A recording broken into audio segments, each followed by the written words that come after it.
Bismillahirrahmanirrahim. Assalamualaikum warahmatullahi wabarakatuh.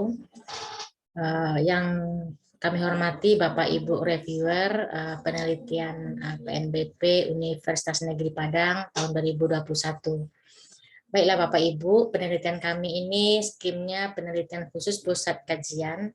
Kami mengambil judul penelitian ini tentang pengembangan model rasional emotif behavioral therapy berbasis Bisindo sebagai upaya penanganan kekerasan seksual pada perempuan disabilitas.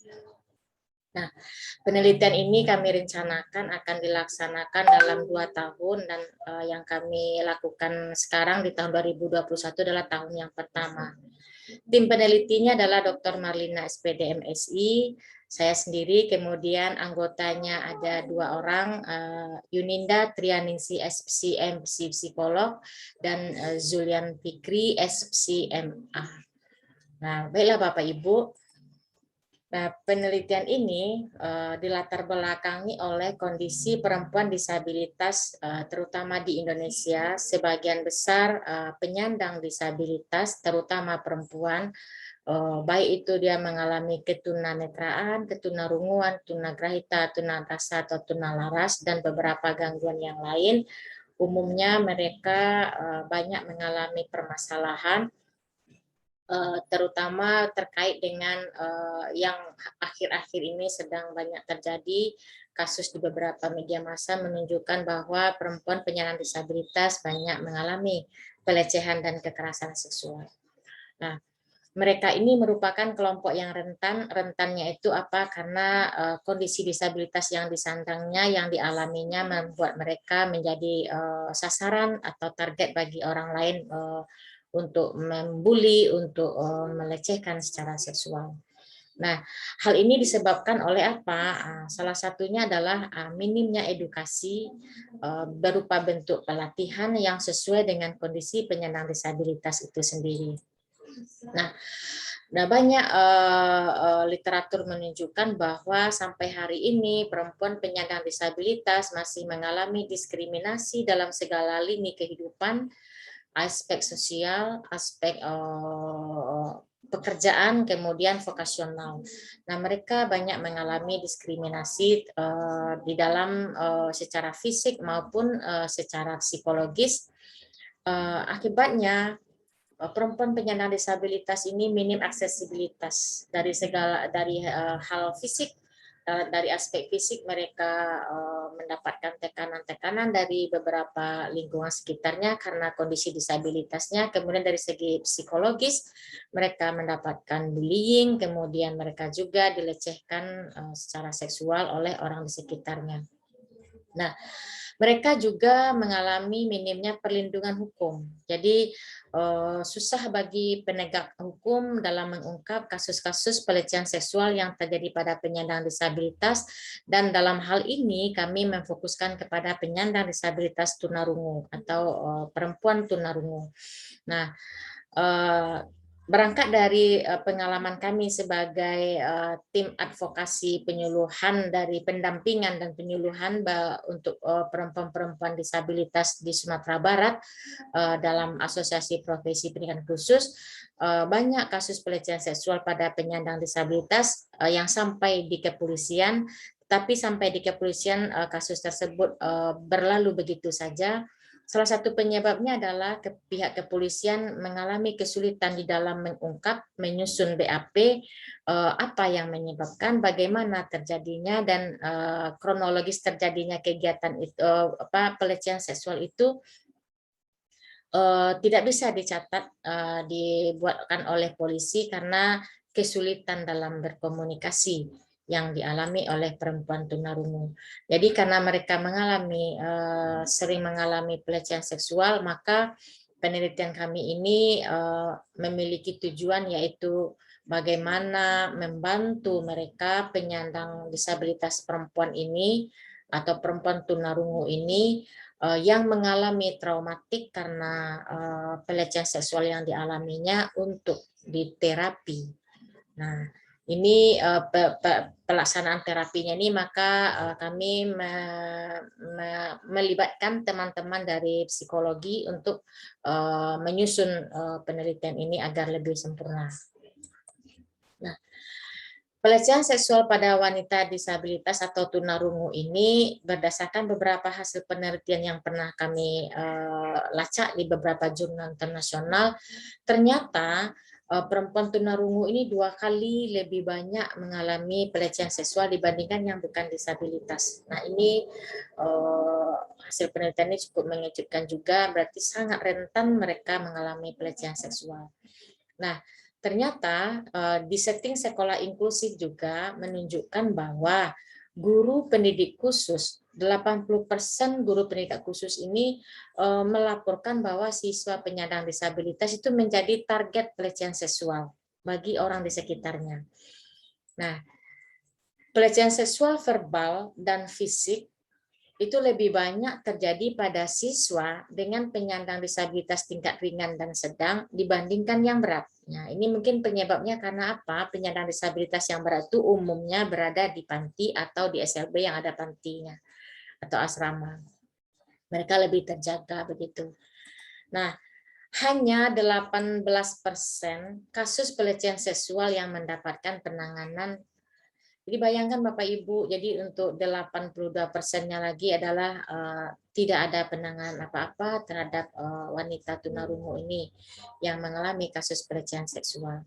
Nah, ternyata korban kekerasan seksual akan mengalami gangguan kejiwaan berupa gangguan stres pasca trauma, stres yang akut, mereka juga mengalami depresi mayor pasca pelecehan. Mereka juga mengalami gangguan perilaku pasca pelecehan, serta di korban itu sendiri ada pikiran-pikiran negatif dan irasional yang menyatakan bahwa dirinya sudah tidak berharga, dirinya penuh dengan dosa, ya, dia ingin merasakan mau bunuh diri. Nah, ini menyebabkan masalah-masalah psikologis yang harus ditangani dengan segera. Nah, bagaimana intervensi selama ini atau layanan yang diberikan kepada perempuan tunarungu korban pelecehan seksual selama ini yang dilakukan? Nah, beberapa hasil penelitian membuktikan bahwa mereka pernah melaksanakan sejenis pelatihan. Ada juga yang menggunakan farmakoterapi. Kemudian ada juga yang menggunakan terapi rasional emotif behavior, tetapi itu baru pada anak dengan emotional disorder atau gangguan emosional, gangguan emosi dan perilaku, bukan pada wanita tunarungu. Nah, ada juga diberikan kepada penyandang tunanetra, tetapi itu teknik restrukturisasi kognitif. Itu bagi tunanetra yang mengalami depresif. Nah, ada juga penggunaan terapi rasional emotif terapi behavior, tetapi itu dilakukan kepada siswa SMP korban bullying. Nah, dari beberapa artikel dan penelitian yang pernah kami baca ini, sepanjang pengetahuan kami belum ada penelitian yang memfokuskan kepada layanan terapi bagi perempuan tunarungu dengan memanfaatkan, dengan mengakomodir keterbatasan bahasa bicara dan komunikasinya yang menggunakan bahasa isyarat sebagai alat komunikasinya. Belum ada kami temukan penelitian itu. Nah, sebenarnya perempuan tunarungu itu menghadapi tantangan yang dihadapinya sebagai korban pelecehan seksual ketika kasus mereka ini diungkap di permukaan atau masuk kepada jalur ranah hukum. Nah, di tantangan yang dihadapi yang pertama dari sisi faktor internal dari diri dalam si tunarungu itu sendiri, karena mereka mengalami keterbatasan dalam bahasa dan bicara, berkomunikasi, maka mereka sulit menyampaikan apa yang mereka rasakan, trauma yang mereka derita. Kemudian mereka berusaha sebenarnya menyampaikan kepada orang lain dengan bahasa isyarat, tetapi bahasa isyarat itu orang lain tidak memahaminya. Nah, jadi ada terjadi kemandekan dalam berkomunikasi saat pengungkapan kasus yang mereka alami. Nah, dari faktor eksternal, ketika si tunarungu menyampaikan bahasa isyarat, dia menggunakan bahasa isyarat, orang lain tidak memahaminya apa yang dimaksud oleh si tunarungu itu. Nah, sehingga semakin kami lacak lagi, kaji lagi teori-teori dan hasil penelitian yang terbaru, belum ada terapi khusus yang berbasis karakteristik tunarungu untuk menangani kasus kekerasan seksual pada perempuan tunarungu ini. Nah, kasus-kasus inilah yang membuat kami meneliti RIBT berbasis Bisindo ini. Nah, ketika banyak wanita tunarungu korban pelecehan seksual mengalami stres bahkan trauma karena peristiwa yang dialaminya, sebenarnya mereka membutuhkan terapi yang cocok. Nah, salah satu terapi yang cocok itu adalah RIBT. Nah, RIBT ini, Rational Emotive Behavioral Therapy, itu memang digunakan selama ini digunakan untuk orang-orang yang normal, kalaupun digunakan pada penyandang disabilitas itu bukan kasus-kasus pelecehan seksual. Nah, berangkat dari permasalahan itu, maka kami menetapkan tujuan penelitian di tahun pertama ini adalah mengkaji model penanganan korban kekerasan seksual pada perempuan penyandang disabilitas yang selama ini sudah diterapkan di SLB maupun di Dinas Sosial karena ada program PKS-nya. Nah, kami melakukan tujuan nomor 1 ini kepada Gerkatin, Gerakan Kesejahteraan Tunarungu Indonesia, kemudian kami juga melibatkan organisasi perempuan di Sumatera Barat, Nurani Perempuan, WCC, Women Crisis Center, untuk mengumpulkan data ini. Kemudian tujuan penelitian kami yang kedua adalah mengembangkan model RIBT berbasis Bisindo. Nah, Bisindo ini adalah bahasa isyarat Indonesia sebagai upaya penanganan kekerasan seksual pada perempuan penyandang disabilitas yang tepat, layak, dan berguna baik secara teoritis maupun empiris. Yang ketiga, menyusun buku panduan model RIBT berbasis Bisindo yang tepat, layak, dan berguna. Nah, 3 inilah yang kami ingin capai dalam tahun ini dan nanti akan kami jelaskan lebih rinci pada slide berikutnya. Nah, metode penelitian yang digunakan pada tahun pertama ini kami lebih menekankan kepada paradigma penelitian kualitatif karena kami baru menggali eksplorasi RIBT, kemudian bahasa isyarat Indonesia kami singkat dengan Bisindo, kemudian pelecehan seksual pada wanita tunarungu serta kebutuhan user. Bagaimana kebutuhan lapangan terhadap terapi yang sesuai dengan karakteristik tunarungu. Nah, tahun pertama ini kami menggunakan teknik pengumpulan data dengan observasi, wawancara, dan angket. Kemudian subjek penelitian kami melibatkan ahli dari psikologi, yaitu ahli RIBT sendiri, kemudian ahli dari pendidikan luar biasa, guru sekolah luar biasa, pendamping, PKS, Gerakan Kesejahteraan Tunarungu Indonesia, Gerkatin Sumbar, organisasi perempuan di Sumbar, yaitu Women Crisis Center, dan datanya akan kami kumpulkan melalui angket dan FGD. Nah, penelitian ini berangkat dengan berdasarkan roadmap yang sudah kami lakukan sejak tahun 2013 dan kami konsisten meneliti tentang anak-anak berkebutuhan khusus, tentang bullying, kemudian tahun 2020 sampai 2023 kami menekankan kepada model RIBT berbasis Bisindo bagi perempuan penyandang disabilitas. Kemudian kami akan lanjutkan nanti karena bahasa isyarat itu dilakukan dalam bentuk bergerak, maka kami ingin tahun berikutnya di 2024 sampai 2026 kami akan melakukan penelitian Bisindo yang berbasis digital. Jadi kami buat dalam bentuk digital. Nah, nanti ini akan kami kembangkan lagi penelitian ini dalam bentuk aplikasi, jadi aplikasi RIBT berbasis Bisindo, dan akan kami lanjutkan penelitian itu sampai kepada 2030. Kami roadmap ini akan kami laksanakan insya Allah dari tahun ke tahun jika penelitian ini tetap didanai. Nah, jika dilihat dari fishbone yang sudah kami susun, maka yang bertanda hijau ini adalah yang telah kami lakukan di dalam tahun pertama ini. Tahun yang kedua, kami yang berwarna biru ini fishbone-nya, sehingga tahun kedua ini kami berencana akan menguji cobakan, mengimplementasikan model RIBT berbasis Bisindo yang telah kami susun di tahun ini. Nah, jika dilihat dari flowchart-nya, maka dalam penelitian ini kami sudah melakukan kajian teoretik yang mendalam terkait dengan perempuan penyandang disabilitas, RIBT, Bisindo, kemudian model RIBT berbasis Bisindo, kami sudah lakukan juga buat dalam bentuk buku panduan, kemudian kami sudah melakukan uji akseptabilitas yang melibatkan subjek ahli. Kemudian akhirnya tahun ini kami sudah melahirkan model RIBT berbasis Bisindo. Nah, hasil penelitian menunjukkan bahwa kami akan onggok hasil penelitian ini kepada 3 bagian. Yang pertama yaitu hasil analisis need assessment, analis kebutuhan.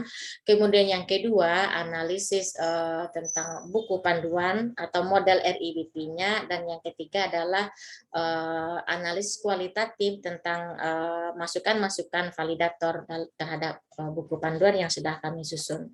Nah, kami membuat melaksanakan need assessment itu melalui bantuan aplikasi Google Form yang kami edarkan ke seluruh Indonesia kepada relasi-relasi kami, terutama Gerkatin, kemudian dosen-dosen pendidikan luar biasa, Ikatan Guru Pendidikan Khusus di Indonesia, dan ini akan sudah kami lakukan dalam bentuk link.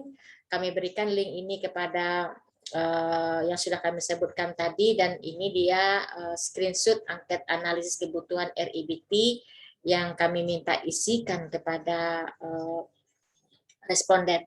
Alhamdulillah terkumpul responden yang mengisi dari angket kami ini sejumlah 166 orang. Ini dengan profesi yang sangat beragam, ada praktisi, ada guru, ada dosen, ada organisasi perempuan, ada Gerkatin, ada kepala sekolah, ada pengawas SLB, ada organisasi pramuka, ada mahasiswa dan masyarakat umum. Nah, dari 166 ini kalau jika kami kelompokkan ada 10 latar belakang yang berbeda yang mengisi angket dari analisis kebutuhan RIBT berbasis Bisindo ini. Nah, jika kami sajikan dalam bentuk diagram pie, maka kira-kira seperti ini sebaran responden yang 166 orang itu sebahagian besar berada di Pulau Sumatera yaitu 73%, 23% di Pulau Jawa, dan sisanya Bali dan Kalimantan sebanyak 2% masing-masingnya. Nah, kemudian dari hasil angket itu kami juga menganalisis bagaimana respon responden itu terhadap kebutuhan terapi yang bersifat psikologis berbasis Bisindo. Nah, 85% responden tadi menyatakan penggunaan Bisindo itu sebagai terapi psikologis yang sangat penting. Ini merupakan sebuah solusi untuk menangani kekerasan seksual. Kemudian masing-masingnya ada 8 dan 6% menyatakan bahwa terapi yang berbasis Bisindo ini merupakan akomodasi terhadap wanita-wanita tunarungu yang mengalami kasus kekerasan atau pelecehan seksual. Nah, ternyata dari hasil analisis kebutuhan kami menemukan bahwa 82% responden itu menyatakan sangat penting adanya terapi yang berbasis bahasa isyarat yang sesuai dengan karakteristik modalitas berkomunikasi tunarungu sehingga memudahkan mereka dalam menyampaikan dan menerima apa proses-proses terapi yang dilakukan. Nah, penelitian kami juga menghasilkan sintaks karena dalam pelaksanaan terapi itu harus ada tahapan yang terukur untuk menjalankan terapi sehingga hasilnya bisa kami ukur. Nah, tahapannya itu yang pertama kami melaksanakan identifikasi gangguan pendengaran yang dialami pada si korban tunarungu tadi. Kami lanjutkan dengan asesmen. Asesmennya melibatkan 3 aspek yaitu bahasa dan bicara, kemudian kemampuan mendengarnya, apakah dia masih punya sisa pendengaran atau tidak, karena ini akan mempengaruhi modalitas berbahasa isyarat mereka. Dan yang paling penting kami juga mengasesmen kemampuan kognitifnya. Mengapa kemampuan kognitif kami asesmen? Karena RIBT ini salah satu asumsi yang mendasarinya adalah kliennya harus berinteligensi normal atau bahkan di atas rata-rata. Nah, setelah kami asesmen dilanjutkan dengan teknik-teknik yang ada di dalam RIBT, ada 3 teknik. Yang pertama teknik kognitif, emotif, dan teknik perilaku. Ketiga teknik itu kami padu-padankan di dalam prosedur model RIBT berbasis Bisindo yang secara umum akan kami ringkas menjadi 7 langkah ini. Nah, kemudian setiap tahapan induknya yang 7 langkah ini kami carikan kata kuncinya. Kami carikan kata kuncinya dalam bentuk Bisindo. Mengapa harus menggunakan kata kunci? Karena Bisindo atau bahasa isyarat Indonesia itu menggunakan kata-kata pendek yang memaknai, yang penuh dengan makna gitu ya. Karena apa? Tunarungu tidak bisa memahami isyarat yang terlalu panjang, dia sulit memahami itu. Sehingga dipilihlah kata-kata pendek yang kunci-kunci dari penjelasan setiap tahapan RIBT itu. Jadi jika ada 7, maka kami buat juga beberapa kata-kata yang mewakili tahapan RIBT yang juga 7 ini. Secara garis besar yang sebenarnya puluhan ya Bapak Ibu. Nah, sintaks ini nanti akan digunakan dalam prosedur terapi pada korban wanita tunarungu, korban pelecehan seksual. Nah, penelitian ini juga menghasilkan langkah-langkah atau sintaks tadi yang kami rinci dalam bentuk tahapan seperti ini. Setiap tahapannya itu kami buatkan tadi kata kuncinya dan dibuatkan isyaratnya. Sebenarnya isyaratnya ini adalah dalam bentuk bergerak, tapi karena ini buku panduan, maka isyarat itu kami carikan kata kunci dalam bentuk gambar.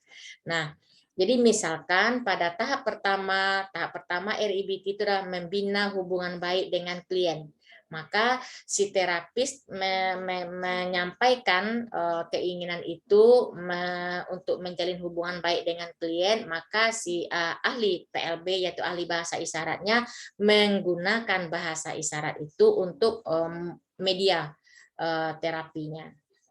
Nah, begitu langkah kedua, ketiga, dan seterusnya sampai 20 langkah tahapan RIBT berbasis Bisindo ini. Kami hanya memberikan cuplikan saja. Selengkapnya, panduan pelaksanaan RIBT berbasis Bisindo bisa dicek di link berikut ini yang tertera di slide ini. Berikutnya, buku panduan yang kami hasilkan di dalam penelitian ini sebelum revisi seperti ini Bapak Ibu, sebelum revisi. Jadi buku panduan ini berisi tentang 4 bagian. Yang pertama bagian pendahuluan yaitu menguraikan tentang pentingnya RIBT, bagian kedua tentang identifikasi dan asesmen tunarungu, bagian ketiga bagaimana proses pelaksanaan RIBT, kemudian bagian keempat itu prosedur pelaksanaan RIBT berbasis Bisindo. Nah, semuanya ini terangkum dalam sebuah buku panduan sejumlah 104 halaman di luar daftar cover bagian luar, dan bagian akhir. Ini hanya isinya saja 104 halaman. Nah, buku panduan tadi kami juga minta penilaian dari validator yang terdiri dari 10 validator yang mewakili dari ahli RIBT, yaitu psikolog, kemudian ada konselor, ada kepala sekolah, kemudian ada tunarungu sendiri, ada dari WCC, Women Crisis Center, dan ada dari ahli bahasa isyarat. Nah, 6 komponen tadi kami mintakan mereka untuk menilai apakah buku panduan yang sudah kami susun itu berguna, layak, praktis, dan memenuhi etika kesopanan. Dan ternyata dari 10 validator yang kami mintai untuk menilai buku panduan, pada aspek kegunaan hampir semuanya menjawab di atas 60%, bahwa penting, dia bermanfaat dan berguna dalam membantu guru menggunakan Bisindo terhadap kasus pelecehan seksual. Dalam aspek kelayakan begitu juga, di atas 80% semuanya menyatakan bahwa prosedur yang digunakan ini sangat layak dan materinya juga layak, bahasanya mudah dipahami, Nah, waktu yang digunakan juga memadai. Nah, dari segi aspek ketepatan, hampir semuanya di atas 80% menjawab bahwa buku panduan ini sudah tepat sasaran, kemudian ketepatan kalimat bisindonya juga tepat dalam prosedur RIBT. Dan dari segi aspek kesopanan, hampir 90 dan 100% semuanya menjawab bahwa buku panduan ini sangat etis dan secara bahasa cukup sopan. Nah, kami juga merangkum beberapa masukan dari validator yang bersifat kualitatif di luar masukan yang secara kami analis secara kuantitatif tadi. Dari segi kegunaan, kelayakan, ketepatan, dan kesopanan, masing-masing validator sudah memberikan masukan, dan semua masukan tadi kami lakukan revisi dalam bentuk memperbaiki buku panduan, kemudian kami lakukan lagi FGD pada putaran kedua, sehingga diperolehlah buku panduan yang sudah tervalidasi, dan ini berdasarkan masukan-masukan dari validator, ditampakkan ada wanita di belakangnya, kemudian ini bahasa isyaratnya. Nah, ini cover bukunya, dan alhamdulillah buku panduan ini sudah ber-ISBN, ini barcode ISBN-nya sesudah revisi. Nah, buku ini sekarang sedang menuju layout untuk dicetak. Nah, adapun luaran dari hasil penelitian kami ini, yang pertama adalah artikel yang kami submit di jurnal internasional bereputasi Q2, yaitu International Journal of Therapy and Rehabilitation. Statusnya masih submit. Ini link selengkapnya, artikel selengkapnya bisa dicek di link ini. Kemudian luaran yang kedua, kami sudah mensubmit juga artikel di jurnal ITSAR, yaitu terakreditasi Sinta 3. Ini judul artikel kami, Helping Deal with Deafness Victim of Sexual Harassment, dan ini bisa dicek juga pada link berikut ini. Statusnya juga masih di submit, baru masih submit, kalau yang tadi sudah review. Nah, kemudian luarannya kami juga mengirimkan artikel hasil penelitian ini yang berjudul The Importance of Sign Language Used in Post-Sexual Abuse Treatment Models for Women with Deafness, yang kami kirimkan artikel ini untuk mengikuti the Second World Conference on Gender Studies WCGS 2021, ini kerjasama UM dengan UTM Malaysia, dan statusnya kami sudah siap untuk dipresentasikan pada tanggal 6 Oktober 2021. Link selengkapnya artikel ini bisa dicek pada link di slide ini. Nah, luaran kami yang berikutnya adalah, alhamdulillah kami sudah menghasilkan hak cipta untuk buku panduan pelaksanaan RIBT berbasis Bisindo untuk korban pelecehan seksual perempuan disabilitas dalam kurung wanita tunarungu.